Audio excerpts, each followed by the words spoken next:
audio? Sure. Do you, Yeah. Well, so you have your headphones on? yeah, I Take your have. headphones off. Take them off. Okay. No, Why? unplug it. Unplug it. Unplug it. Unplug yeah. Okay. Unplug the Okay. headphones. Now it's gonna work. Go ahead. Yeah. No, I think So did you press play? so there is an You press. option when I share. Okay, hold on 1 second, Zach. I'm gonna enable the No, audio. did you press it? Press on. Just 1 second, Zach. Okay, sorry. I know it works when you take off the headphones, meaning it unplug the headphones. Yeah. So there is the share sound option here. So I'm going to do that. So here, do you see the again? You see the screen? Yeah, we're seeing your Explorer, Microsoft Explorer. Oh, sorry. Okay, let me start. Let me try this again. Sorry about that. Okay, what about now? Okay, I think you see the right one. So I think you will hear the noise now. You will hear the sound. Go ahead. Back to my presentation now. Sorry about that. So hopefully this is basically edited version of the videos that I did. This is not something which I downloaded from the internet. This is I created these videos using my own cameras and edited them with that sound. So I believe before we go into the history, I'm gonna change that a little bit and then go to the history maybe later on, or I'm not sure. I'm kind of in dilemma whether I should cover the history. Maybe I should cover the history first.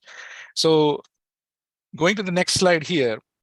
So this is the history of India, starting with the first ever known human presence in the region of India. So there is a river known as Indus River, and this Indus River also known as in a regional language where Indu. So this Indu River, we had two civilizations known as Mohenjo-daro and Harappa, which is the current day in Pakistan, as you can see in the picture. So Mohenjo-daro is shown here in the dot, and Harappa is here. And these two are known as the Indus Valley civilizations. And this is the first known civilizations ever from this region of India. Existed at the 2500 to 1500 BC.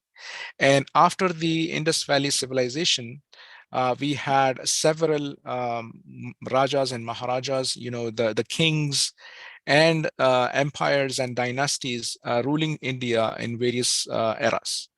And what I'm going to show you now is another video. There is no audio for this video. Now, this particular video gives you, and this is downloaded from the internet. This is not something which I created. So this gives you an overview of how the different civilizations and different dynasties and the empires ruled over India in different eras, right? So you can see the BCE on the top, and then the coverage of different empires. And I cannot give you the details about all the empires, but I'm going to mention about some empires which are very important. After the Indus Valley civilization, the next civilization that is most important was the Maurya Empire, established by the Chandragupta Maurya king.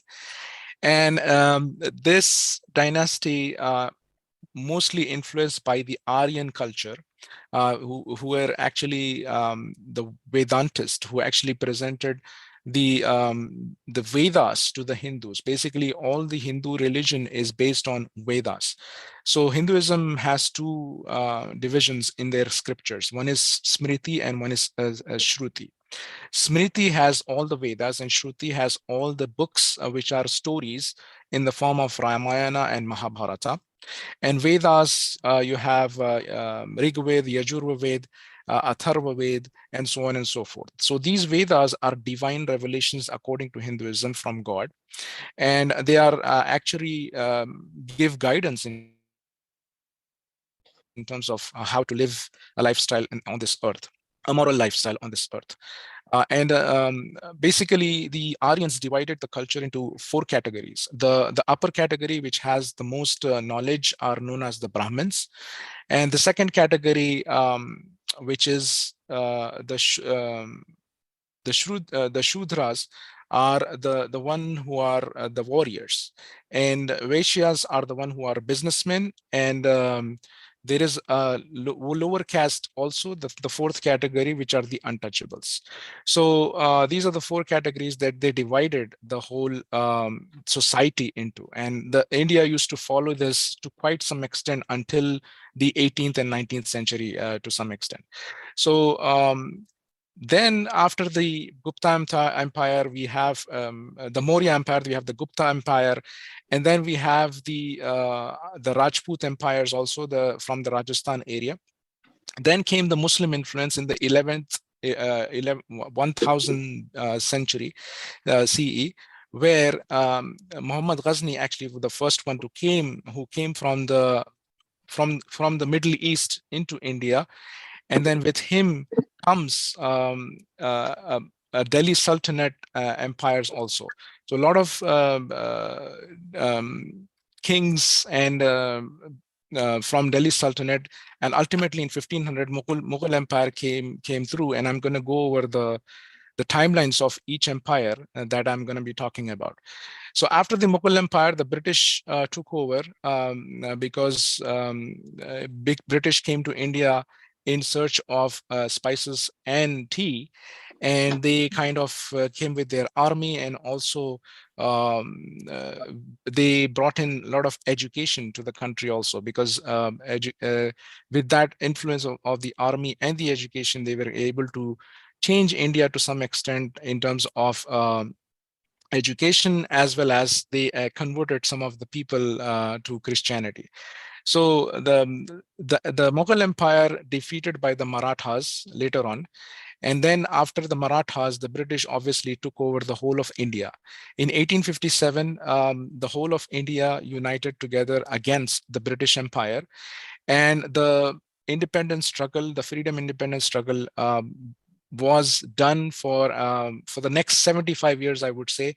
And eventually the India got it independent with the help from different leaders like Mahatma Gandhi and Jawaharlal Nehru and other influential people in 1947. Muhammad Ali Jinnah, who was actually one of the people who was close to both Mahatma Gandhi and Jawaharlal Nehru, had a different idea. He established a Muslim party in 1906, and then he demanded a separation of India and a separate state for Muslims only, which are belonging to India, known as Pakistan. So India gave two locations um, um, to Pakistan. One is the East Pakistan, which is the current Pakistan, and the West Pakistan, which is the current Bangladesh. So India was divided into two sections for Muslims only. Later on, Bangladesh took its own independence in 1971. So the way the partition was done was very inconvenient and unhealthy.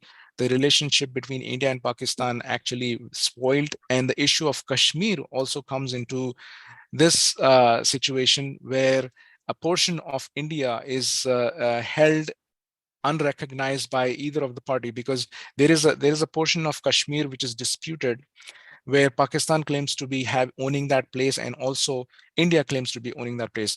There is a Pakistan occupied Kashmir, and there is a India occupied Kashmir, but Kashmir itself, has a lot of terrorism and a lot of animosity, and a lot of wars between India and Pakistan happened in Kashmir. So it is a very sensitive topic. The Kashmir topic is a very sensitive one. This slides, obviously, the next slide I have is talking about the revolt in 1957 against the British, and then formation of the Muslim League by Muhammad Ali Jinnah. I personally believe that formation of Pakistan was the worst thing ever happened in the history, because of that, a lot of people died, and a lot of people lost their livelihoods because of movement from one country to the other. The Hindus from Pakistan actually had to move back into India, and the Muslims from India had to move back into Pakistan. And some of the Muslims actually stayed back in Pakistan. And I'm glad that my forefathers actually chose to stay back in India. So apart from this Muslim League, there was another group that was established during that time in 1925 known as the RSS. I'm going to be talking about in detail about this particular party. And this party also, like the Muslim League, had the same idea, like the Jinnah had the idea of a Muslim state. RSS had the idea of a Hindu state. So basically, this particular organization with the same motto as Muhammad Ali Jinnah, led by Savarkar. His name is the one in the front person here. Um, they wanted a Hindu-only state, and they said that India should not be a democracy. Uh, then India obviously got the independence in 1947, and this is the final outcome of 1947 after the partition. You can see there is Pakistan and there is East Pakistan, which is current Bangladesh. Once the partition happened, there was an assassination of Mahatma Gandhi by the member of the same group, RSS group. The member of the same group known as Nathuram Godse actually killed Gandhi because he thought that Gandhi was not doing his job in Gandhi actually failed to unite India, and he gave away Pakistan. Basically, he blamed Gandhi for the separation of India. So basically, he killed because of that. And in 1950, January 26th, we had our constitution established, written by Subhash Chandra Bose. So he was, I'm sorry, uh, I forgot the name of it was not Subhash Chandra Bose. So it's um, Bhimrao Ambedkar, sorry. So Bhimrao Ambedkar who actually compiled the Constitution of India. And he that was solemnized and officially recognized by the people of India in 1950. So I'm going to stop here for a second. I'm going to go back to my videos as now, and I'm going to show you some videos which are from, to begin with, Hyderabad. I see some sound. Zach, is somebody unmuted? Unmuted? No, I don't. Hold on. I don't see anybody being. Oh, Tracy. Sorry. Okay. So I'm going to start off with showing you some videos from Hyderabad. Because I mentioned about food, I'm going to show you a video about Hyderabadi kitchen. So a lot of marriages happen in India, and I had the privilege, obviously, going to different marriages, and they let me go in the backyard, how the food is prepared in these grand marriages. So these marriages are usually attended by thousands of people, and it's not like 100 people or 200 people you usually have in America. Sometimes you have only 50 people attending, but in India, a huge amount of people are obviously relatives are invited from across the whole nation. So the food is absolutely delicious. Please do not by looking at the way it is prepared does not mean it's not tasty. So this is how it is prepared. The food is prepared for 1,000 people in India. So you can see there are huge containers. The one that you're seeing right now is actually a sweet dish. It's known as Gile Firdos. So and this one here is a gravy, which is usually eaten with the bread, and it has a lot of mutton in it, a lot of lamb.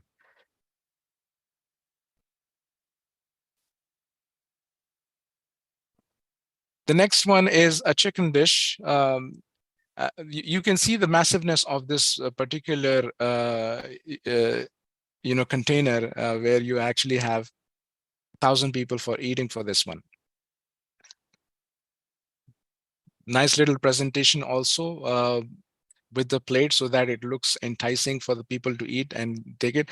Well, people will eat anyways because it's so tasty.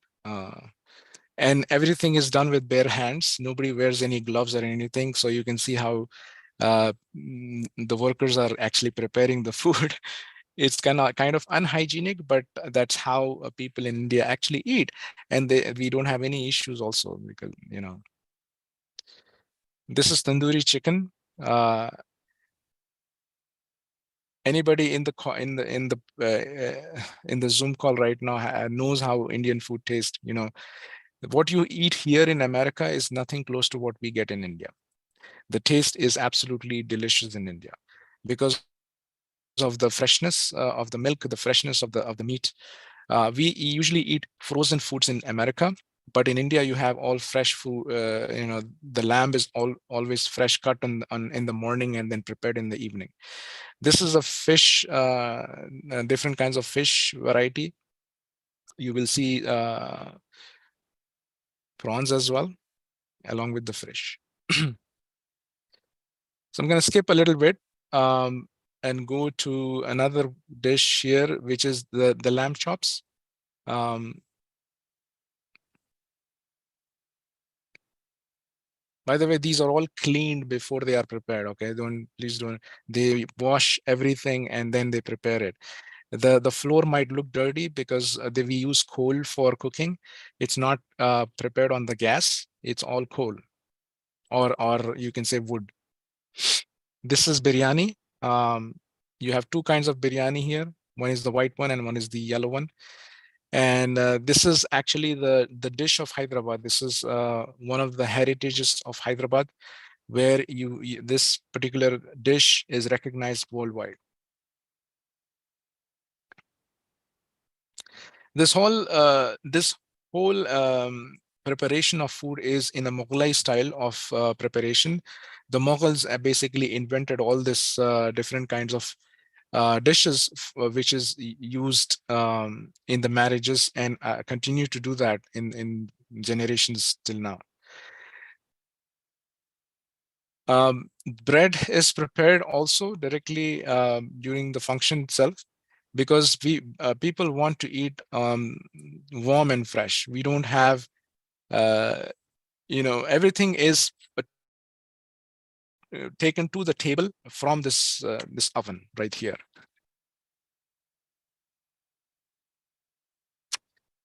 And look at this bread here. This is very unique bread, which is tossed up and then it is cooked upside down actually.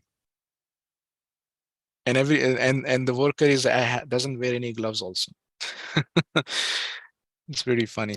But I definitely enjoy. Everybody in India likes this kind of food, and they don't have any issues eating them.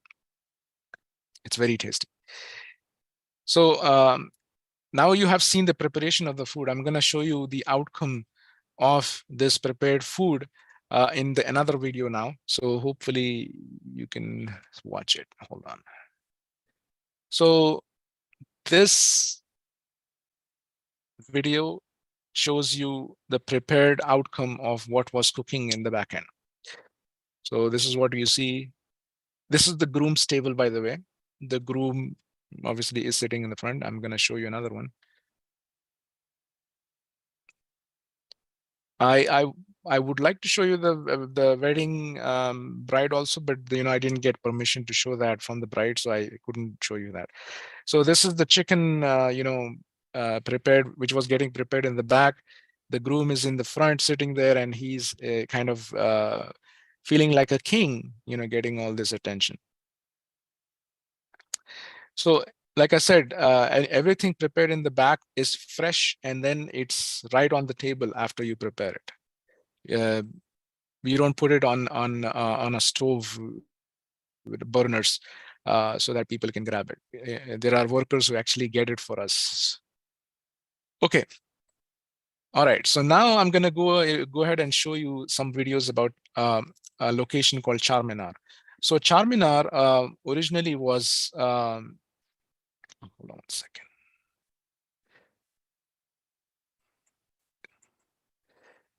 Oh my goodness. I have too many windows open. I'm kind of lost. Okay, so Charminar basically was constructed in the 16th century, 1591 to be precise. And this was done by Muhammad Quli Qutub Shah, one of the rulers at that time, which belonged to Qutub Shahi dynasty. And this was an offshoot of Mughal dynasty. So Mughal dynasty had various offshoots as well. So Qutub Shahi is one of the offshoots of Mughal uh, dynasty, and the ruler was Muhammad Quli Qutub Shah. And this particular location has been standing without any issues erect in this location for 450 years now. So you can see this is the Charminar in Hyderabad city, and a massive place. And I was actually born in this city in Hyderabad. So this is very close to me, obviously. It's a heritage site, and you can the uniqueness of this particular location is that this is a marketplace, and it connects the whole market together in one single spot. So the Charminar is at the very center, and the whole market is around it. And there is a small mosque in front of it. I'm going to show you the videos of that mosque as well. And you can see that there is the bazaar, and all the other hotels and small bakeries are also available for eating purposes as well. A lot of small stalls for people to actually buy.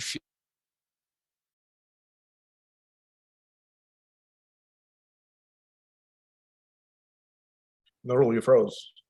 Is the Nourul? view from, yes, You froze for like a second. Zach? Yeah, you froze for like a second. But sorry, you can just continue. Sorry.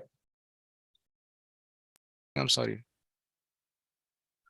No, yeah. Go ahead. Sorry. Okay. All right, so this is the view from the Charminar of the market itself. The left building here is actually a hospital, which was built by the Nizam of Hyderabad. Go to the next video. Is another side view, and this is the Makkah Masjid in front of the Charminar, where it's a mosque actually, where people come to pray. This was also built by the Nizam. The Qutub Shahi dynasty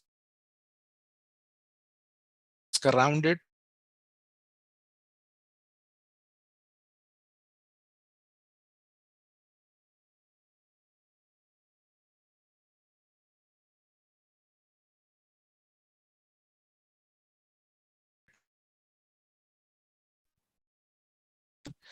While I'm walking, putting my camera still, did my best, but this is what it comes out. So this is the Charminar. I would highly recommend you guys, anybody going to India, to visit this particular place. The next section, the next segment I'm going to show you is the Makkah Masjid, which was the building which was in front of the Charminar. So like I said, this is a mosque, and this is the structure of this particular mosque. This is the Makkah Masjid in Charminar.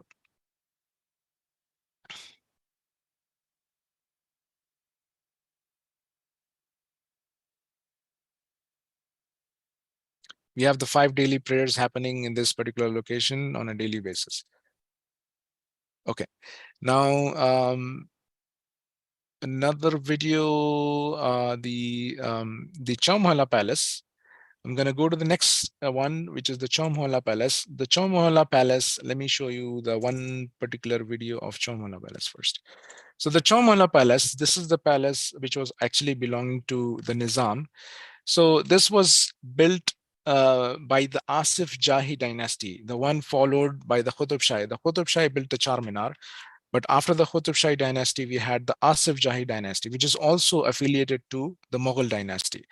So these are all belonging to the Mughal dynasty affiliations, but obviously they have their own system to govern the state of Hyderabad and also the surroundings. So this was built by the fifth Asif Jah, the fifth generation of Asif Jah, which is known as the Afzal ad-Dawla. This is his darbar. This is his his courtyard, where actually people used to come and basically he, being the king, sitting there, does all the related activities which are for the day, the justice and any kind of request that is coming through, like a normal king would do. This particular place now is not open for public to utilize. It is now a museum for public to come and see. So you will see some Nizam where Oh, it's or no, so. I don't know why some people, I hear some sound. People are speaking also.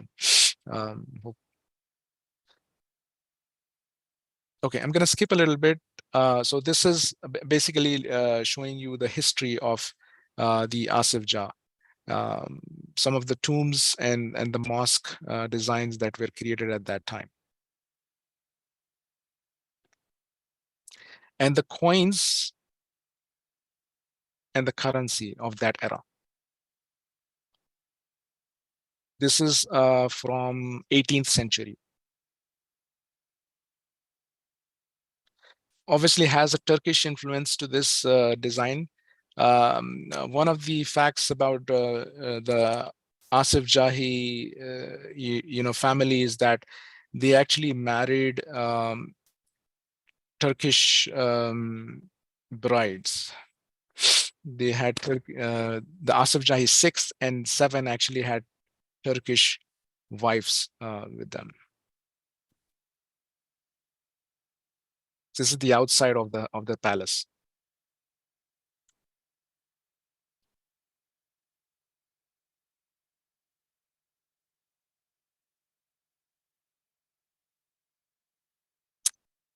In the front, you have a big garden. If you go to Turkey, you probably will see the Topkapi Palace is very similar. The Sultan's Haram looks very similar to this.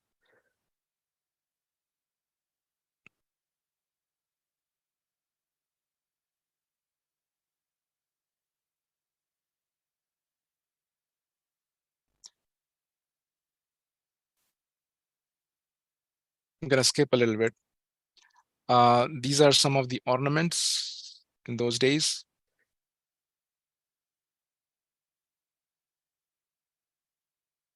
And some coins.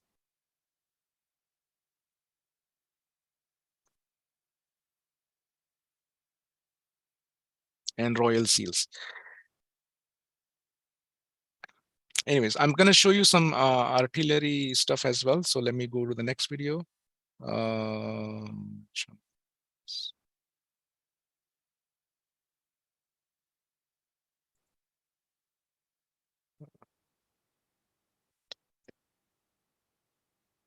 Interesting.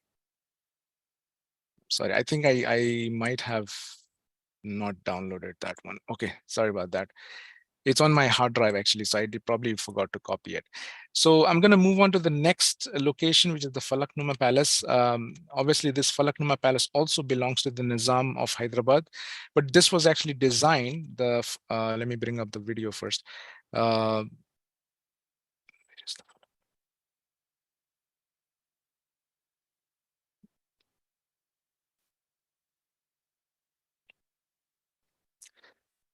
Yeah, so this is the Falaknuma. This is located at the top of a very big hill in Hyderabad. So you can see the whole city of Hyderabad actually from this location.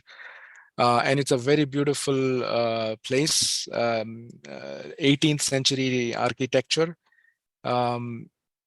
Turkish influence again. And this was actually constructed by the prime minister of the Nizam, the sixth Nizam. And the name of the person who actually owns this particular place at that time was Sir Vikharul Umrah. He's the owner of this particular place. He was the prime minister of Hyderabad in the Nizam's empire.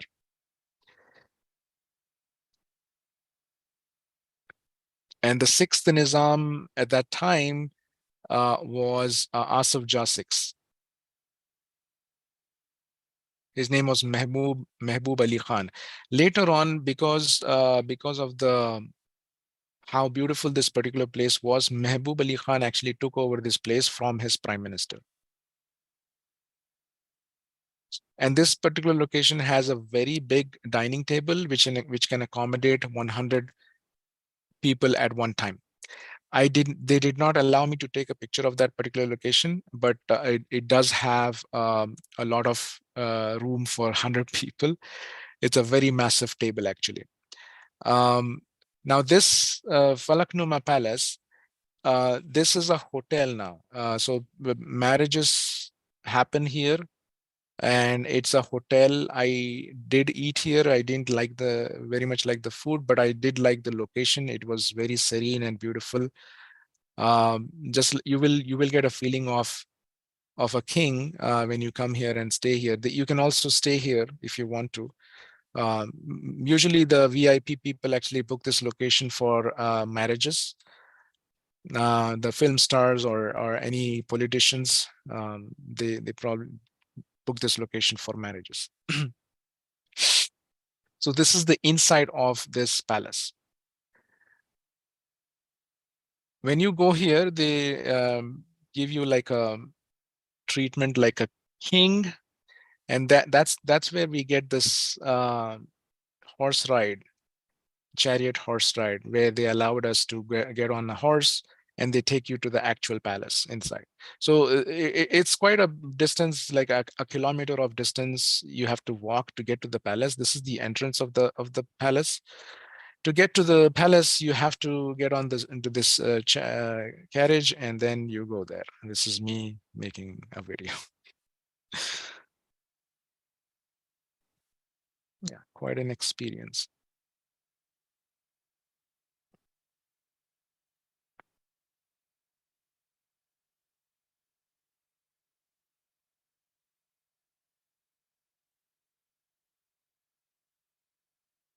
I have muted the sound because you might hear it be very noisy because of the tappings. So when I have to, you know, I will open the sound. Yeah. So this is the palace that you get to. Um, this is the Falaknuma Palace in Hyderabad.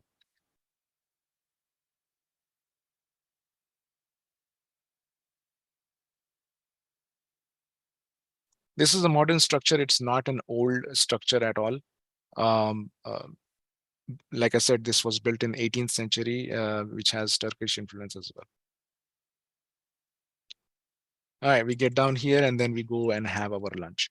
So um, the Falaknuma Palace, the front view is like, this is the front view of the Falaknuma Palace. So you can go to the corridor when you get down, and then you can stroll around in the garden as well. I'm going to skip a little bit and then go to the front view of this palace. Um, so this is the garden. Pretty much like the Château Versailles in France. Versailles in France, you know that. So that's pretty much like this, actually. So this is the front portion of this palace.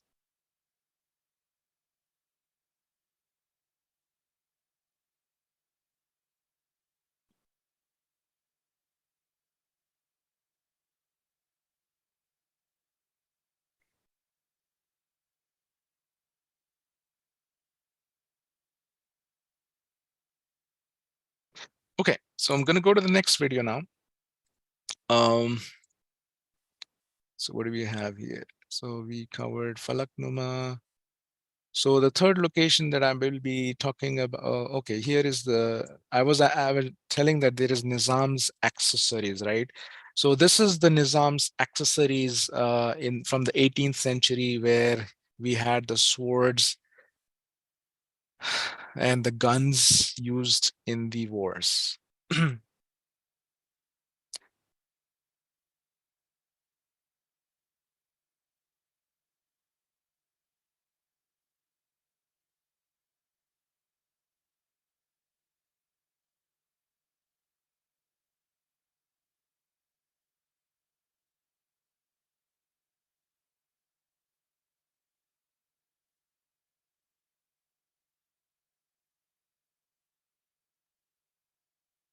looks quite a bit of arsenal here. Although Nizam was not a big king, but he had so much of arsenal for his protection in those days, 18th century, which is quite amazing.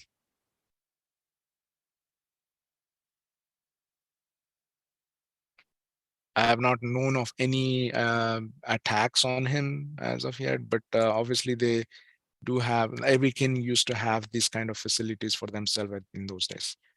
Okay, let me show you another accessory room where they display the tables and the chairs and also some of the clothings of Nizam actually. So this is the table and a chair, something to wash your face, the dining table, the tea table, a sofa a little bit.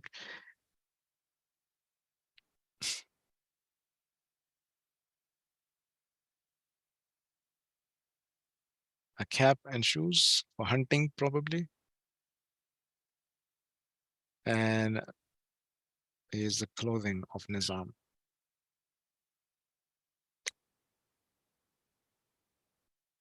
And some slippers. These are slippers.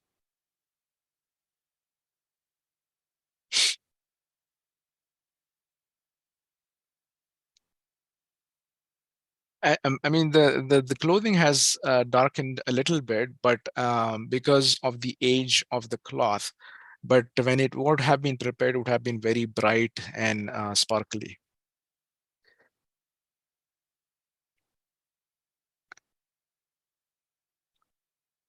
Very royal. So yeah, this is basically the furniture of the Nizam, which was from the 18th century. All right, so I'm gonna skip a little bit. Some utensils.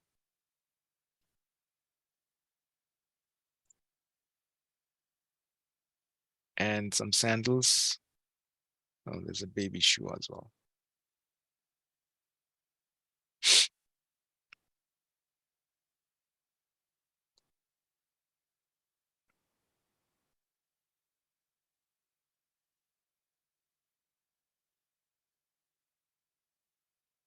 Okay, so the next video I'm going to show you is of the Golconda Fort, which is a very old and the most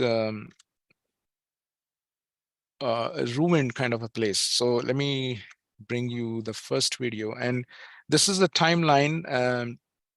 It's hard for if I show you the full video of the Golconda Fort. It's a very massive place. It's built by the Kakatiya dynasty on a mountain. Some portions of obviously have been recreated, but majority of this portion is still in its good condition in the old form. The upper portion which you see, which I'm standing and taking the video right now, is the new section which has been prepared for the tourists to come and watch. This is the highest peak of this particular fort, the Golconda Fort in Hyderabad. And a little bit about this particular fort is that this was built by the Kakatiya dynasty in the 11th century. This goes back to all the way to the 11th century. And this is a World Heritage Site. And basically a Telugu speaking people, mostly nomads, basically used to live here. And they used to be very simple people. They in exchange of food, they used to give their ornaments also to the people. So very old structure. Hyderabad's one of the recognized sites. The archaeology has saved it from falling down, which is very good. This particular fort has a lot of sections. I don't know each and every section that was there, but it does have a prison. So this particular location that you're seeing right now is actually a prison where the prisoners used to be kept by the king. And obviously there are a lot of stairs. So if you are handicapped, so there is a handicaps, like this path is handicap path, but most of the time we actually we use stairs to get up there. Um, and it is a lot of stairs to climb, and and there is no handicap access to get to the top. A lot of stairs. And this is how it looks like from the bottom, from the ground, and you will see I have actually pictures, maybe that might give you a bit better idea of how this particular location looks like from the ground. Because the video is moving very fast, probably you might not be able to recognize all the sections here. It has one section where echo, when you clap, the echo from the bottom, from the ground, can be heard at the top of the cliff. So that is something, a scientific miracle that they do in order to communicate. If something happens, like if an attack happens uh, at the front gate, right? How do you communicate that to the top? So a clap used to be made from the bottom, and that clap was actually heard on the top. And we literally had heard people clapping from the bottom of the fort, and we could hear it at the top as well. Very interesting way of communication. Okay, I'm going to show you pictures very quickly. This is Hyderabad's locations, the pictures that I collected. So this is the Charminar picture, the inside of the Charminar. This is from Charminar, one section of the market. I really sorry, I don't know why this particular thing is coming up. This is the other side of the Charminar, the other market side. It's known as the Gulzar House market. And there is another section here. And this is how the Charminar's inside looks like.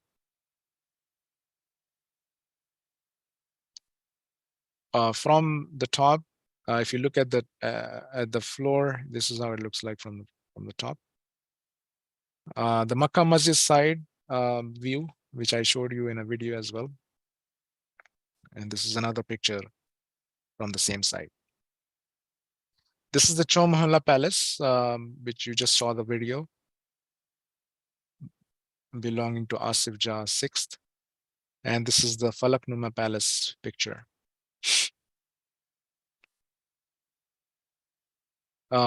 This is a balcony, actually, in the Falak Numa Palace. Very romantic place, actually. Beautiful. And this is the Golconda Fort that I was showing you in time lapse. So I'm standing at the very bottom of this, and you can see I was on the top here at the very top. So when you clap at that particular spot, that clap can be heard on the top over there. So it has an echo mechanism which actually reflects the sound go to that direction. And this is another view of the same Golconda Fort. When you walk into the fort, this is the ruins that you will see of the fort. This used to be, this used to be a place where all the entertainment used to happen. Like a stage was established, and the dancers used to dance for the public. Another view of the Golconda Fort. The guide actually told us that when you shout from here, that sound also will be heard on the top. So 3 ways of communication. One is the clapping and also shouting from this particular location. And that's it. That's pretty much the Golconda fort pictures from Hyderabad. So did I miss anything from Hyderabad? So I showed you some food. I showed you Charminar. I showed you Chaumila Palace, Falak Numa, and the Makkah Masjid, and the Nizam accessories, and the Golconda Fort. So this is basically what I covered about Hyderabad. I got a chance to go to Bengaluru also, like I said. And in Bengaluru, there was a temple which we had an opportunity to. I didn't go inside the temple, but it was very crowded, a huge line on this temple. So I just took a video from the outside and then walked away. So this is me walking back from the temple. But I do have pictures of the temple, so I will show you that. And also the Mysore Palace. I'm going to talk about the Mysore Palace in a second. Um, so let me bring up the picture first. Yep. Yeah, so this is the Mysore Palace. Okay, let me just, 1 second. So the Mysore Palace, also known as Ambavilas Palace, was actually made by the Wadiyar dynasty. And the owner of this particular place is the king's name. Let me just look for his name. Krishna Raja Wodiyar, number 4. So this is was built by a Hindu king, Maharaja. So this is me with my manager and my director. So this is the inside of this Mysore Palace, a very beautiful place built in the 18th century um, by the Wadiyar dynasty king. It is not that old. Um, so 18th century is pretty new, I would say. Basically Nizam's era, the same era as Nizam. So that's why they are able to preserve it in a better way. You know, if it was like a Golconda Fort, which was from the 11th century, obviously the walls would be starting to worn out, and then you will not have enough of this place, right? So because this is new, they are able to preserve it in a better way. So this is actually a painting on the wall, which was which there are so many paintings, by the way, on the walls. It's all calligraphy, the huge amount of paintings on the wall everywhere. It's like a wallpaper, but it's actually a painting. And in this painting, they are actually showing how the kings used to come. This is an elephant, and there is a huge ornament on that elephant in front where they used to come on, sitting on. This is the king's seat, another small seat, maybe for the prime minister or the queen. This is actually a picture, and right here on the both sides is actually the tooth of an elephant. So a picture frame framed in tooths of the elephant.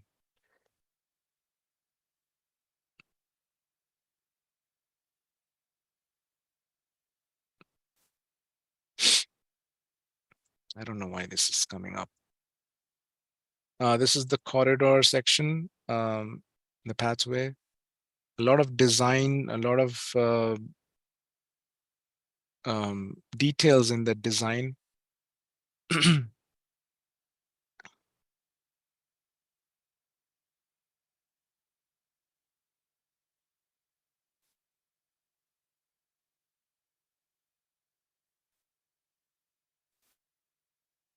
And some religious temples here inside the same palace. Some idols are kept. This is Ganesh, one of the gods of Hinduism.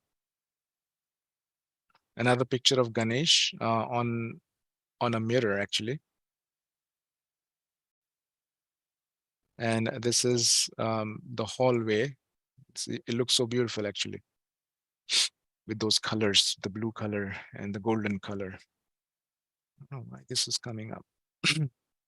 This is the front view of the palace. When you look outside, this is how it looks like.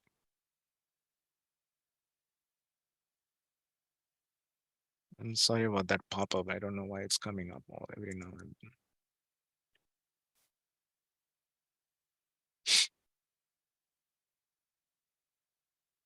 This is all painting, actually, on the roof. The chandeliers are below it.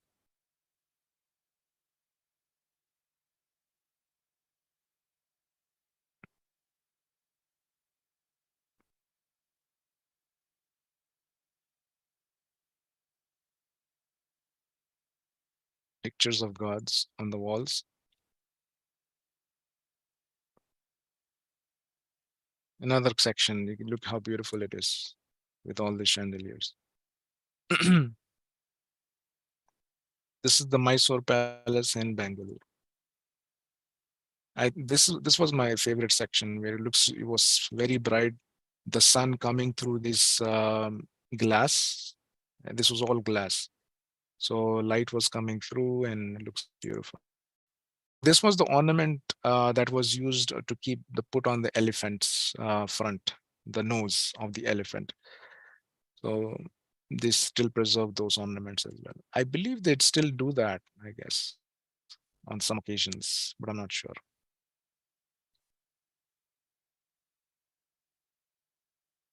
Yeah, so this is the temple that I visited. I took pictures from the outside, and you can see a lot of details here on this temple. Um, not sure exactly which particular god is this one, but yeah, so a lot of. I'm always fascinated by the details on a temple. And this is the outside of the Mysore Palace. The other side, actually, there are two entrances. This is the other entrance side.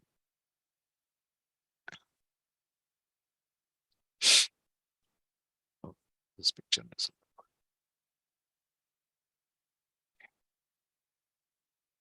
This is us with the back. All right. Yeah, so this is the temple. There's a huge line. I mean, it would probably take an hour to get through this huge line.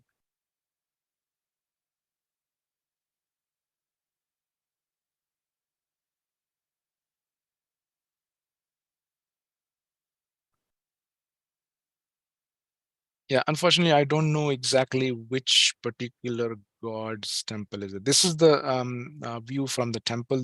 Obviously, this temple is also on a big mountain. So we had to drive on this mountain and get here. So this is the view from that mountain. And we had a dinner. All right. Okay. So um, now coming to the third location that I was going to show you pictures about is of the Agra. Let me start off with the Red Fort and then go to Taj Mahal after that. The Red Fort, the palace Agra Fort, which is known as, was built by Akbar in 1565. So I'm gonna start with this video.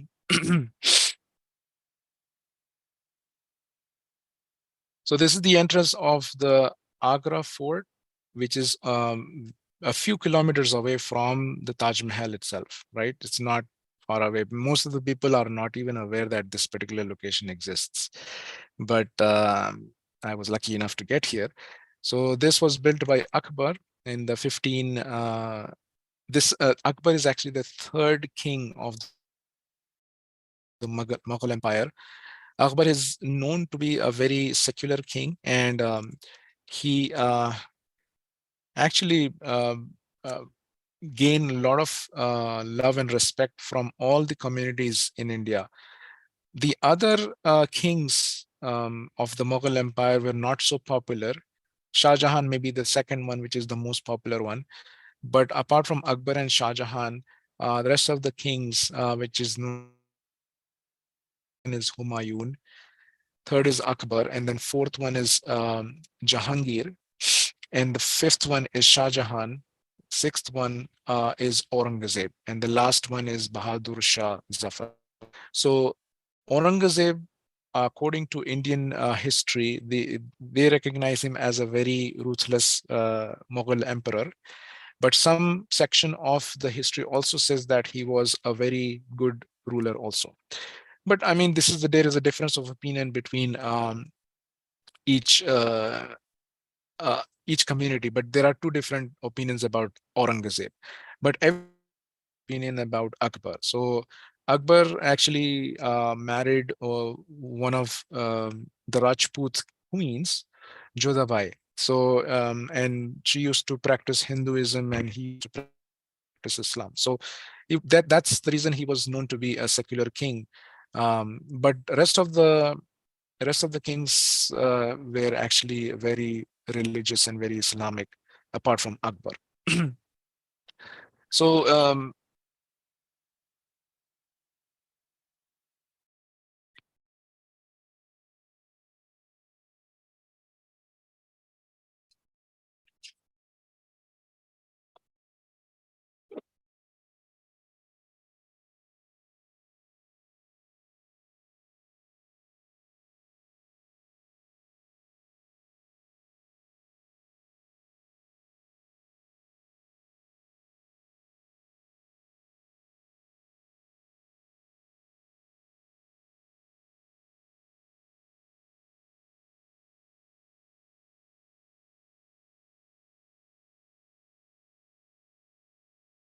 okay, Zach, are you there? I got disconnected for some Yeah, reason. who got disconnected? You? I got disconnected. Yeah. Okay. Oh, I'm Anyways. not sure why. Okay. So you can see my screen, right? Still. Yeah.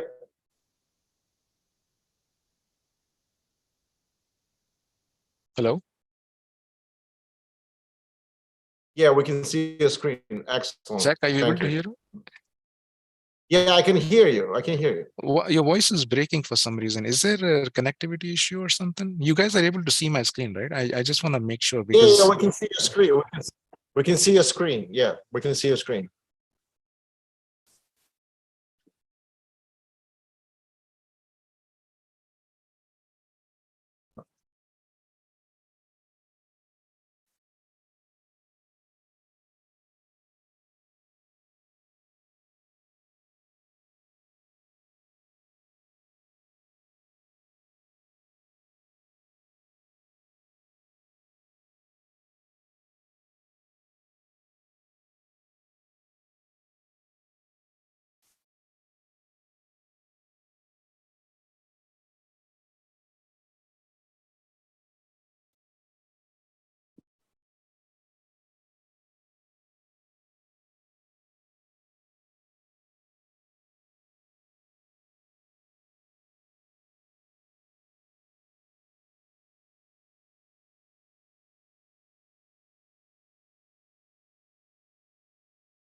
Hi, Nourul's having technical issues. Give it 5 seconds. He's gonna be back in a second. Oh, here. 1 second. I don't know what's going on. So all of a sudden he got disconnected. Can you guys hear me at least? If you can acknowledge in the chat if you can hear me. Okay, perfect. So just wait. Also, just I want people to be courteous. If you don't like a presentation, I understand you could just, quietly leave. If you like it, you could just drop. I think it's an excellent presentation. I absolutely am fascinated with the pictures. And again, Nourul did an amazing job. Here he is. So I apologize. It's just, it's very difficult to put a presentation like that together. And he did an excellent job, I believe. 1 second. Let me just make him a co-host.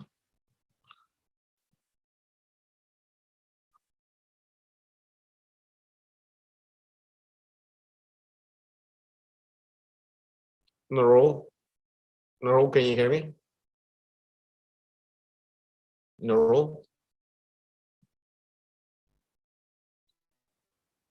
Say it. Nourul, can you hear me? yeah, I can hear you. Nourul? Yes, yes. Okay, yeah. It was something on your end, I think. We were all on. So I'm not sure Yeah, what's going it on. says it says that my internet connection is unstable.